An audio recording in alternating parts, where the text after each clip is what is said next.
And a lot of times people will know talking about inner self and outer self, and I'm kind of looking around to the people where I work, and they know that this is something that we talk about a lot.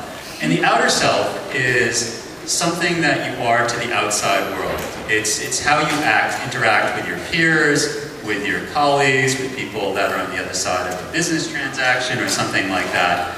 And we spend a lot of time with our outer self trying to be someone that maybe we aren't on the inside. It's trying to be who the world wants you to be. So that's the outer self. And then there's the inner self. And the inner self is obviously who you really are.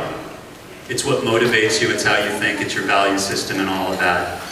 And a lot of people have a disconnection between their inner self and their outer self. Is everyone following me on this whole inner self, outer self thing? Yeah!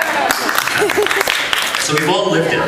And I have to, Perry doesn't get it yet, but he will. And his bar mitzvah is coming up in 3 years. I'm sure everyone wants to be invited. And we spend a lot of time. And I have to say that it was probably not until my 30s that I recognized this difference. And it certainly wasn't until very recently that I really tried to apply the lessons of this and try to make my inner self and my outer self really be the same person, that I really was who I was, that I acted how I felt.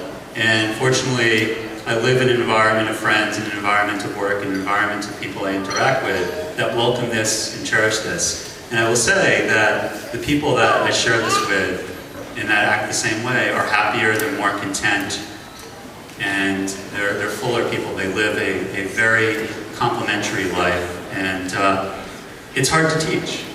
And then I look at Harris, and Harris already gets this. Harris is what he is. You know,